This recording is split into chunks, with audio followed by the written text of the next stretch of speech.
So, good morning, everybody. um, my name is Suzanne Batchelor. I'm a partner in the Personal and Family team based in the Edinburgh office, and I'm delighted to be hosting this session this morning on taking instructions from attorneys, keeping yourself right. And I'm really pleased to welcome our guest speaker, which is Sandra MacDonald. For 14 years, Sandra was the Public Guardian for Scotland, and she also holds qualifications in law, public sector management and nursing.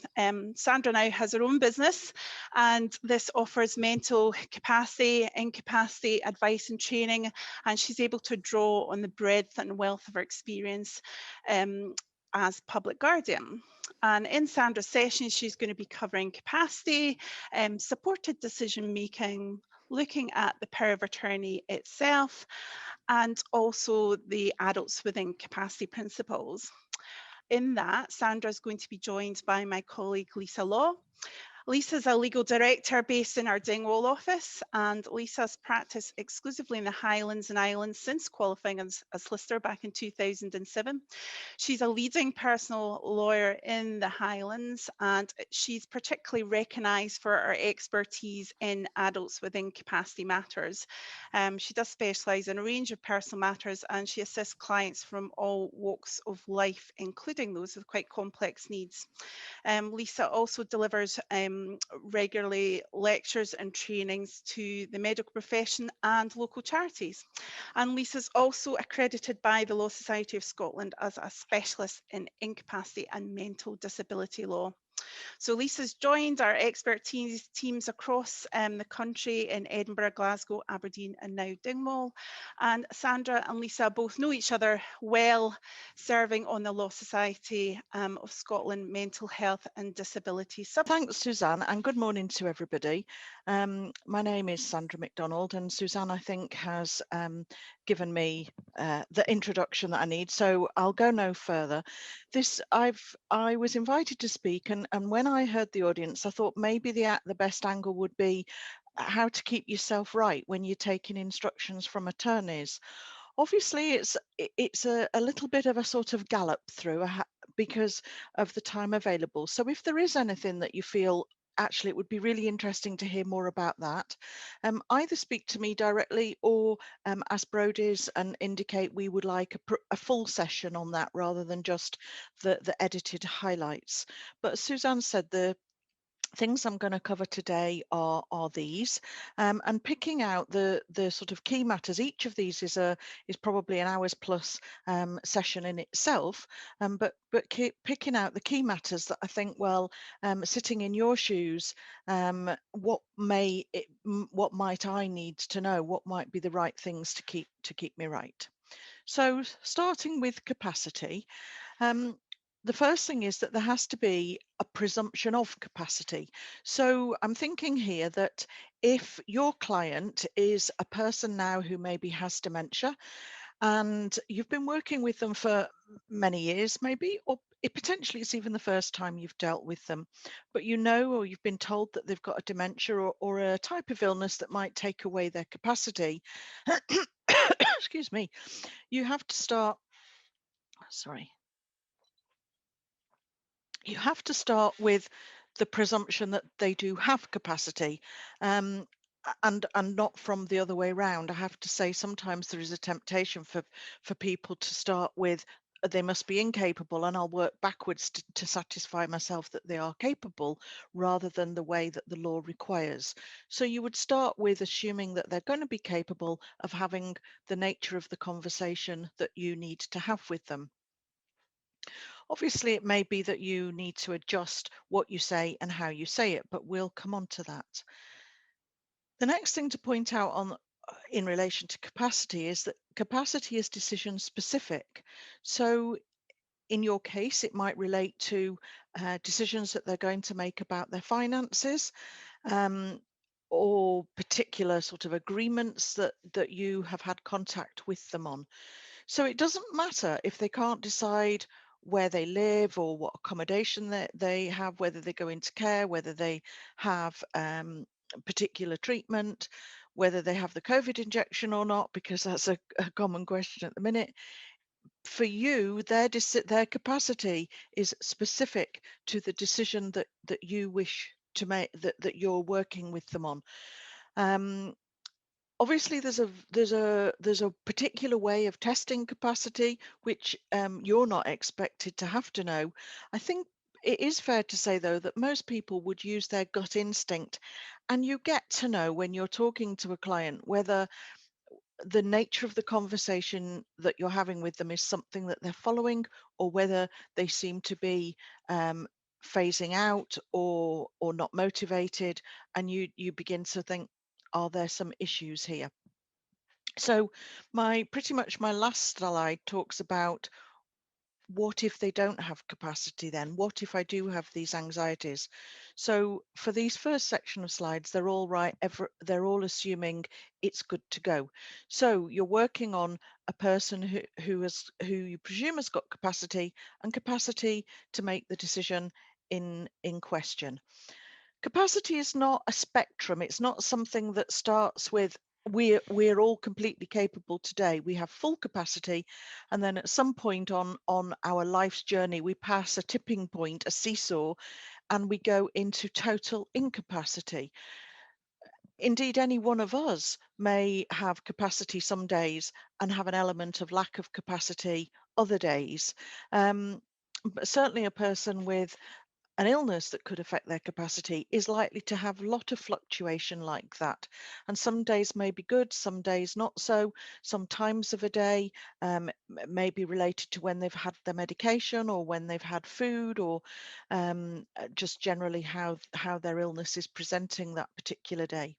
So if you're feeling that you're having a conversation with them that isn't going particularly brilliantly, and you're beginning to think, well, I started with presumption of capacity, and I'm looking at their capacity specific to this conversation and decision, the matter that we're now talking about, and I'm not sure, then one of your options before you turn around and say, look, we can't go any further with all of this, or you start to think about taking further advice on the whole issue, is see them at a different time of day.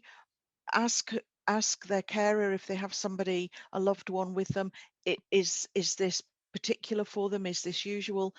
I appreciate it's a tricky and a sensitive conversation, but with what am I trying to say? With your reactions, with your relationship with them, and with your interpersonal skills that you'll have developed with them, then there is ways of having that conversation. And the other point just on capacity is to say, well, and it's not linear. It's not a spectrum, but neither also is it linear. So sometimes you will hear a relative say they won't be capable of making that decision, particularly as you're talking to them about fairly high cognitive level decisions on deciding how they manage finances, or manage future things. So it does require a higher level of cognitive function than, let's say, what am I going to wear today, or what am I going to have for my tea today, which are lower cognitive ability functions.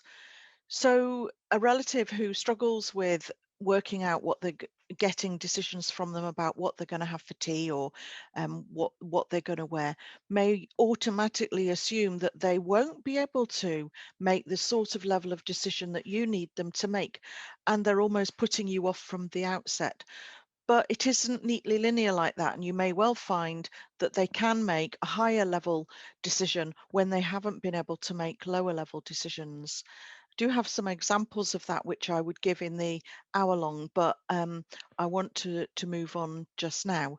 So for me, those are the key things about capacity, and I think it's probably fairly instinctive to you that you've maybe not heard it in the spectrum and linear, and maybe not even thought about decision specific, but you'll have always been focusing on a particular decision.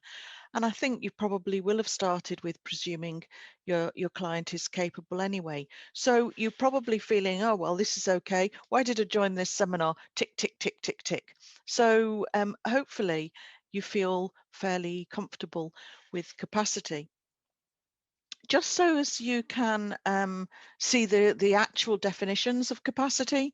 So in the Adults with Incapacity Act, a person is incapable if they have a mental disorder or inability to communicate that can't be remedied, and dementia would be such a thing, or currently a learning disability, although there's debate about whether that should be classified as a mental disorder, but we won't go there. And then they're assuming they have this mental disorder. If they then can't make a decision, understand, retain memory, etc., then they are deemed to be incapable. And it's any one of these things. They don't have to be incapable of all of them. If they're incapable of any one of them, then they're classed as incapable. And although it says decisions there, remember it's decision specific. So it's in you're assessing, can they make a decision about the matter that I'm talking to them about? Have they understood what I've said? Are they able to process the information? Are they coming up with a consistency of a decision making, especially if you've known them previously? Is it something that, so let's say, for example, if you've known them previously and you've known them to be very cautious on their attitude to risk, and all of a sudden they're like, yeah, let's do it, then possibly there's a level of incapacity there that's being impacted by their condition, which has made them lack inhibition, if you like, and lack the level of usual forethought or conservatism, if you want to say it like that, that they would have previously. So you would get to know that possibly this may be a level of incapacity that I'm seeing here. The final one, which is not actually in the definition, but I think is worth pointing out because it's relevant, I think, to the way you practice, is that the person cannot be acting under any undue pressure. So if you've got the client and a relative, say their adult child with them, and they're saying, go on, mum, you know, you said you wanted to do that, mum. Yes, we are going to change that, mum. No, don't put it there, put it there. That's the right decision for you. Possibly then the mum in that situation said, oh, okay then. And you're not satisfied that they're necessarily making the decision for themselves or that this is what they would necessarily want, but rather they're doing it because they want to be compliant, because they want to seem to agree with what their son or daughter is suggesting is the right thing. So be careful also that you feel that they're free of any undue pressure. This is a tricky one because a level of assistance is fine, and benign influence is perfectly okay. It's where it turns into an undue or malign pressure where there's feeling like an element of coercion. So it's quite hard for you maybe sometimes to sort of think, is this level of influence okay, or is this tipped over the balance into something that's undue and something that's more malign? And this would be a time when you might want to phone Brody's with your contacts there to say, could I just chat this case through with you? This is what I'm sensing. This is what I'm hearing and seeing. Do you think this person is capable? What would your suggestion be about whether I need to get any formal capacity assessment before I move further? Because I'm not happy about the level of almost control that the other person is having here. Of course, you can always, before that, have asked them to step out the room, say, I need to make sure I'm hearing your mum's thoughts on all of this. If I might ask you to wait in the waiting room. That's something that's quite normal amongst the legal profession, who very much have to make sure that they are taking instruction directly from their client. So don't feel that would be rude or discourteous if you're saying, no, you're going to have to step out of the room.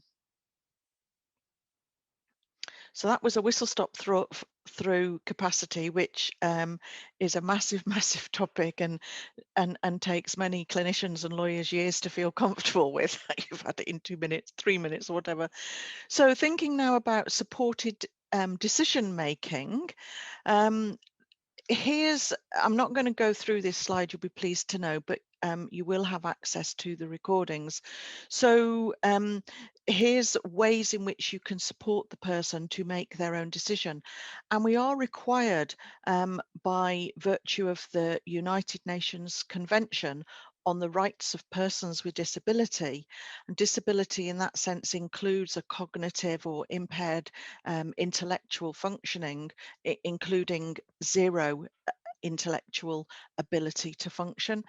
We are required to support the person to make their own decision in the first instance. So here's some of the ways that you can do that. Maybe using past examples, maybe allowing them more time, pen and paper to write things down. So they sort of go without saying, but if you've had a limited time slot with the person and you've rushed through what was required and they can't arrive at a decision, then it's maybe not to do with lack of capacity, but it's to do with lack of support. So this slide has been taken from the United Nations Convention, and it's a talk I give on the United Nations, and it's drawn from, the picture is the Berlin Ampelmen, the Berlin traffic light system. For any of you who've been to Berlin, you'll recognize them. And it's intended to represent that the United Nations Convention is completely in favour of supported decision making and absolutely abhors substituted decision making, whereby if I can't make my own decision, somebody else makes that for me, even if that somebody else is my attorney. So where does that leave you if you're working with a financial attorney, for instance, and they say to you, yeah, we want to go ahead and do such and such. So there is a recognition, though, that there may be times when supported decision making is just not possible. It's sort of counterintuitive with somebody who is fairly end stage dementia, for instance, that they may have a level of capacity, especially at that higher end, even though I've said it's not linear. So the United Nations has been happy to accept that we can do what is called best interpretation decision making.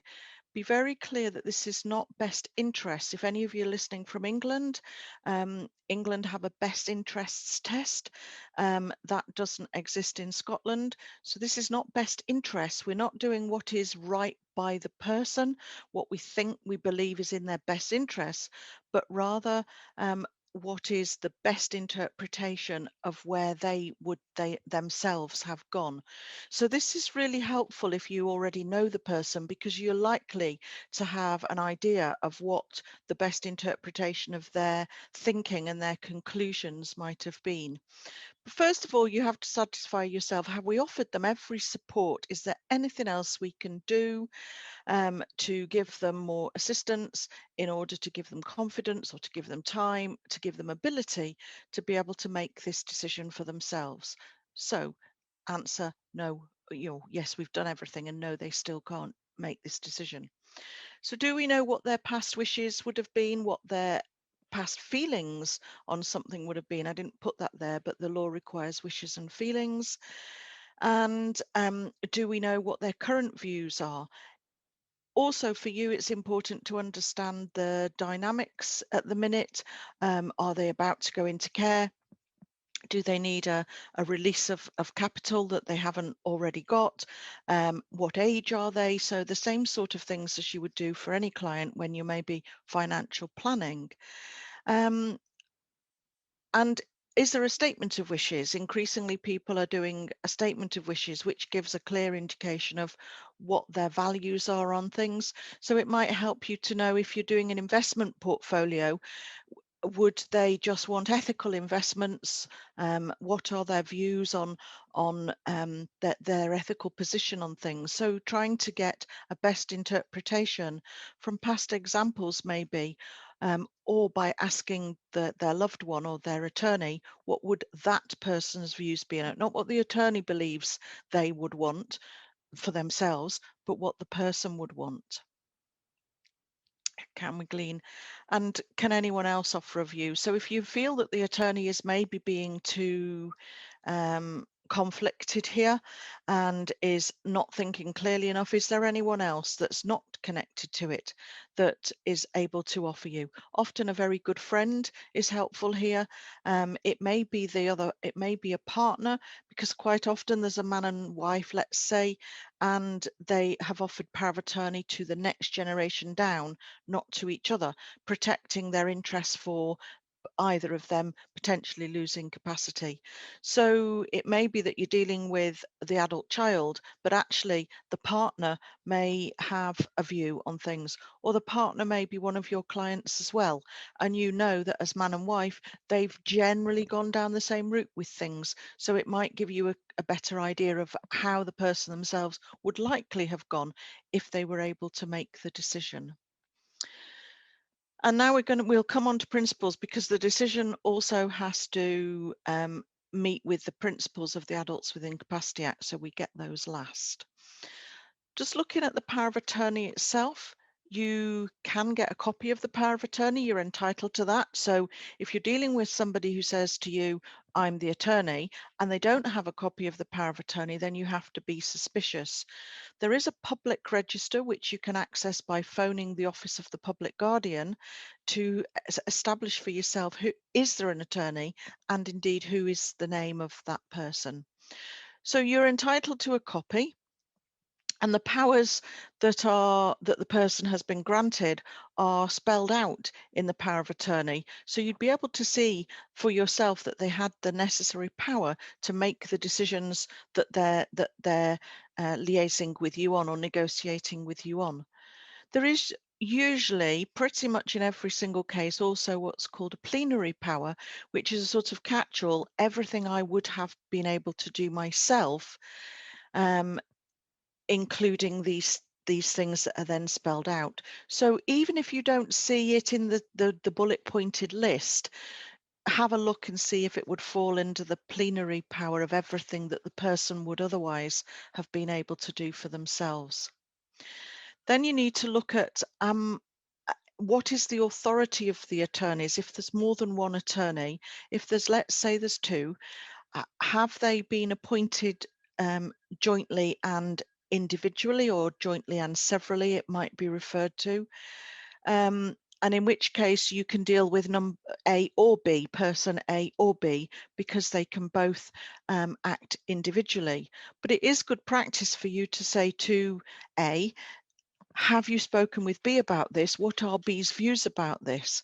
And make sure that there is a communication between the two attorneys, and that both of them are in agreement with the decision, even if one of them is now in front of you commissioning that decision. Or maybe you have to give them time to go away and have a chat with B. So they've taken all the information from you now.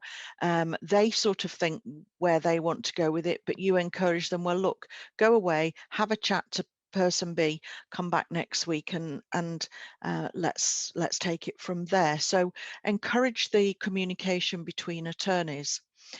If A and B are appointed jointly, and it doesn't say anything about them being able to act individually, and it's appointing A and B, then you need both of them to agree the decision. You need both of them before you, really, so that they're both hearing the same thing at the same time, and you can be quite clear that you're getting instructions from both of them. If A then appears back the next week to say, oh, I'll just sign it off, you would be in breach of the power of attorney, because you haven't had A and B's authority when they are obliged to act jointly. The final thing I put on there about whether medical opinion is required, but I'm going to overstep that, because largely this is a financial audience, and medical opinion would only be something that where it's a welfare power that's in question. But just sort of have it in the back of your mind, if for any reason it's a welfare power, is there some medical opinion required on capacity? But that you can jolt back to that. Mostly for financial, you wouldn't need to think about that. So I'm just going to move on. And finally, to the principles. So you've decided that maybe the person lacks capacity to make the decision for themselves. You're dealing with the attorney. You've checked that they do have the powers to have the conversation with you.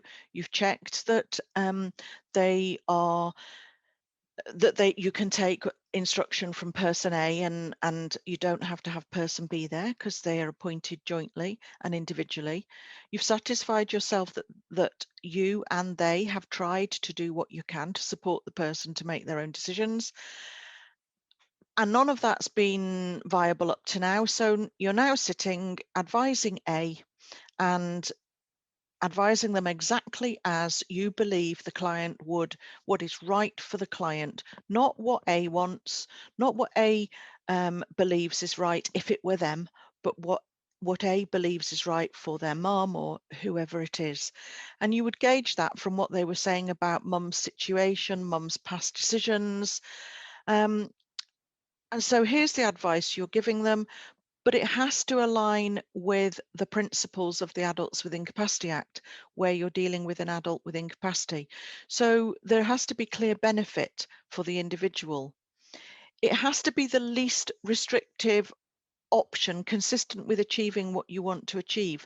So so if they're going to need, let's say, a release of money fairly soon or a download monthly of money, then of course you're not going to tie monies up into an account that really doesn't give them anything for 5 years, or would suffer a penalty if that were the case, because then where is the full benefit, and is that then least restrictive? And the other things we've sort of already talked about, because the other things link with what we've come before, encouraging the person themselves to participate, supporting their decision making, taking account of what their previous wishes and feelings would have been, even if you don't know the person, finding out from the attorney, give me examples of what sort of investments has the person made before, or attitude to risk, anything that you can draw a parallel with to help you make decisions now, as well, of course, of understanding their situation that they're facing at the minute. And I talked about taking account of the views of others. So again, another whistle-stop tour of the principles, which I would go into much more detail about how you do each of these, but remembering that you've got to take account of those. So that was your quick summary. Thinking here, right, am I satisfied that the person lacks capacity? Yes. Have I supported them to make their autonomous decision? Yes. Does the power of attorney give the necessary authority? Does the decision that I'm about to suggest, or the advice I'm about to suggest, accord with the principles? Yes. Dad on, as we would say here. So you're good to go. Even though you're dealing with a person who lacks capacity, you're good to go. If, however, you think that any of those are no, if I'm not satisfied that they do lack capacity, or if I don't think I've supported their decision making, or that the POA doesn't give the necessary authority, or that I might be not compliant with the principles, well, obviously, firstly, you'd remedy where you can whatever the issue was to try and get you into a position of satisfying yourself that you're now in the yes column. But if you can't do that, then that's where I'm going to say stop. There's absolutely no shame in taking legal advice first. And I know Brodie's offer a very good sort of happy to have a chat with you about something to just give you that confidence and reassurance that you're the left hand side of the line. Please don't proceed with something that you think, I'm beginning to feel some anxiety here, some gut reaction here to it all. I'm not even sure what my gut reaction is telling me. I just know to trust it. Talk it through with somebody as to whether you go ahead or not. I'm actually not going to do the video conferencing era because A, I'm running out of time, and B, I want to take your questions. And I think we're a year down the line now, so we're probably more familiar with taking it in a video conferencing era, but happy, and maybe Susanna, if there's questions about it, it's something we could potentially do a blog about rather than necessarily taking time here. So just to move on to your questions then, and you'll appreciate that that was quite a gallop through, but I'm keen to try and get to the questions that you want and spend time on talking. And as I said at the start, if there's anything that you would like in more detail, we can easily facilitate that either between Brodie's or myself. So please do let us know. So Susanna, questions which... Great. Thanks, Sandra. Thanks so much for that really informative session. I'm sure people find that useful just both professionally and personally. We do have a few questions coming in, so I'm just looking at those in the chat function. Just one that's come in, a case that somebody's dealing with, and they have been dealing with the attorney on this case. And then the adult has contacted them. So, what's the advice? Do they, what do they still have to deal with the attorney?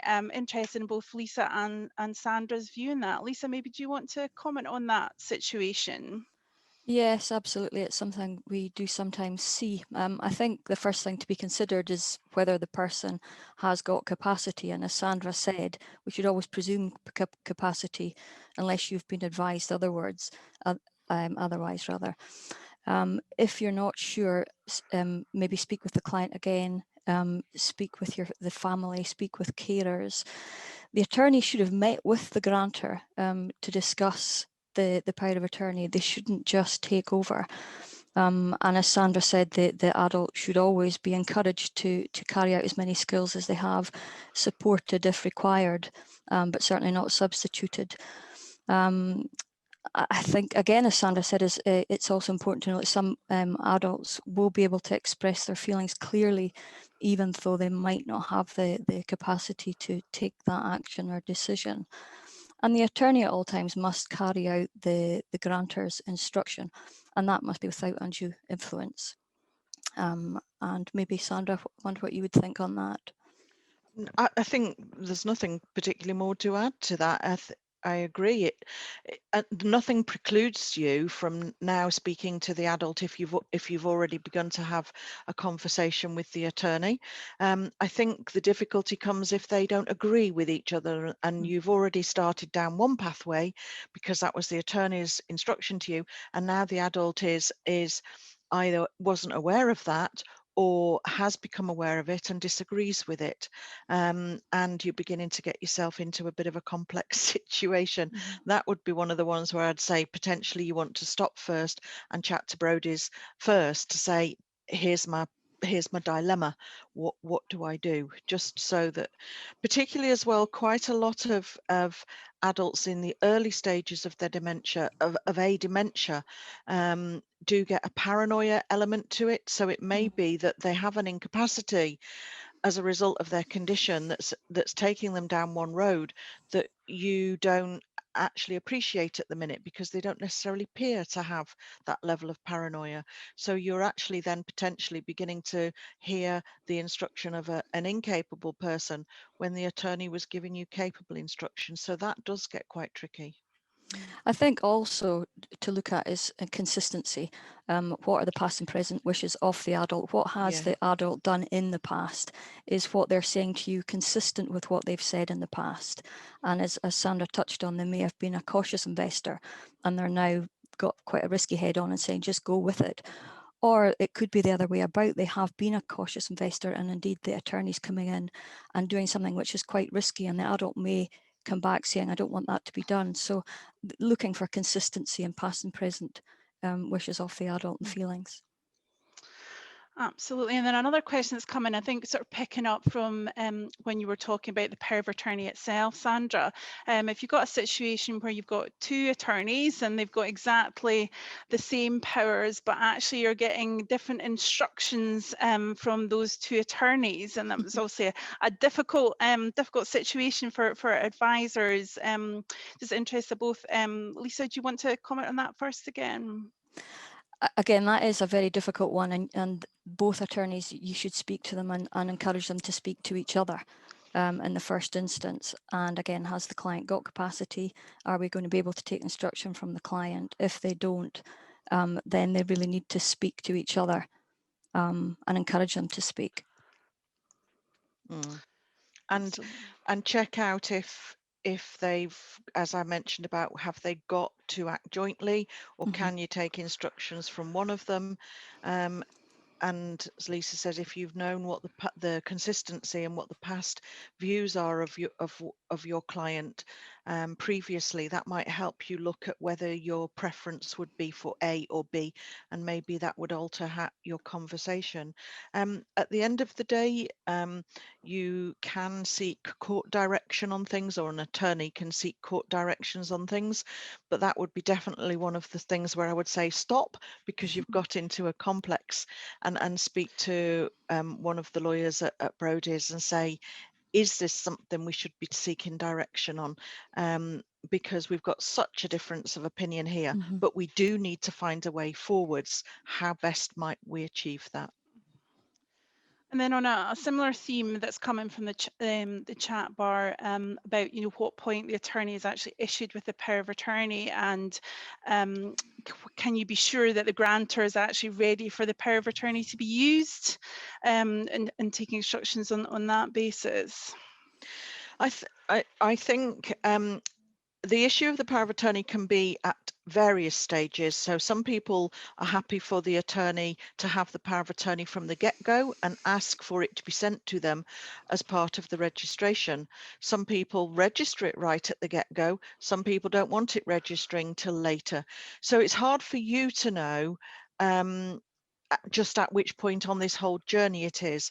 I think probably you have to go in good faith, and you're being shown a power of attorney. You've checked that it's legitimate. It will have a seal and signature of either myself, Sandra MacDonald, if it's an older one, or from 2018, Fiona Brown. It will have a signature on the front of it. And so you've satisfied yourself it's got the powers in it, and you've satisfied yourself that the attorney has got the authority to speak to you on their own, doesn't need anybody else. I think then you have to go in good faith. You still should be trying to encourage well, what does your mum think? Can she come along? You need to be satisfied that it's not their key possession, that because I can see that it's an auctioneer that's raising this. So obviously, is there anything in a will that bequeaths this item to somebody else? Because if you're aware, so you basically do all of your background checks and research back before you would just glibly, if I may say it like that, just take the instruction from the attorney. But once you've done all of that and document it, once you've done all of that, there's got to be an element of good faith somewhere. Otherwise, you'd never work with any attorneys. Lisa, do you want to add on to that? No, I don't have anything else to add to that. I think Sandra's covered that very well. And just you briefly mentioned about the the age that we're in now and video technology, and that might be a bit of a follow-up. But I think there's a question there about sort of supported decision making, and really any sort of suggestions how to do that, particularly when we've got elderly clients who can't do a face-to-face and don't have access to the technology like we're using now. It's a difficult situation. So just sort of any suggestions about supported decision makings in the COVID era that we're in just now. I suppose you're going to know your client if you've had dealings with them before. Phone the client. Do you usually speak with them on the phone? Do that on more than one occasion. Phone them 3-4 times. I don't know what your governing body is, but ours, we're not really allowed to take complete instructions over a phone. We must have some kind of visual. So it is quite difficult if we can't see them. Yeah, particularly if it's a new client as well. It's a difficult situation, isn't it? So then it just struck me on relation to the last question about accepting instructions from an attorney when you don't know, and it was the auctioneer question. Lisa, I don't know whether you want to comment on about the good faith, so that a third party doesn't incur liability if you've acted in good faith, because I was talking about you acting in, you've got to find good faith at some point. So Lisa, I don't know if it's more a lawyer question. Yeah, well, I mean, the Act does cover it, that if you're acting in good faith, if somebody has taken the power of attorney and they've taken it in good faith, then that is covered. There's no liability there, and the Act covers that. So that might offer you as a third party some reassurance if you've done everything you can, and then you still take instruction from them and it all goes pear-shaped after that. Absolutely. Great. Well, I think that's covered all the questions that have come in from. There's some. I realise there's some on the different question and answer function. Maybe just take one more actually here. If someone, just looking at time, probably this is the last one. If someone's concerned about possible fraud, financial manipulation, maybe due to inconsistent capacity, can the attorney ring fence funds for the person's own financial protection? That's the question there. Okay, do you want me to take that, or Lisa? Yep, Sandra, you can go ahead with that. Well, it depends, of course, what powers the attorney has, but let's assume they've got full powers to manage monies as the person themselves would have managed them. Then in short, yes, they can ring fence monies for the person's protection.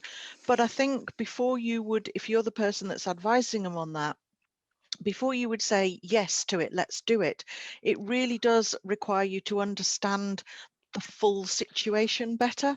And what I would suggest in that instance, because you've got anxiety about possible fraud or manipulation, you should report that to the Office of the Public Guardian. They don't supervise financial powers of attorney, but they do have an investigation service. So they have a form which you can download, which you fill in everything that's giving you the cause for anxiety, and let them decide before you went ahead, are they satisfied that the attorney remains and is making appropriate decisions in the situation? Of course, if the person that's maybe defrauding and manipulating is not the attorney, is somebody different, that's the whole purpose. Well, one of the whole purposes for having an attorney, because an attorney is a very protective mechanism. So if they're getting telephone scams, or if there's other family members influencing it, then the attorney you would expect them to be trying to do what they can to ring fence the monies, and seeking your advice maybe as to what's the best way to do that, to protect this situation, to safeguard against this situation, but also to allow for the monies to be used in the right way for the person, not to ring fence it so much that the person themselves can't have a quality of life or meet their obligations, for instance, if they're in care. Great. Well, that I think we've covered pretty much all the. I think there's another question there in the chat bar, but it's about it. I think we've already covered that, answering previous questions. So I think that ends the session nicely on time. And just I hope everyone's found the session useful. There's some really good discussion there at the end between Sandra and Lisa on some difficult issues. So just thank you to everybody for taking the time to attend today, and have a good rest of your day. Thanks very much. Thank you.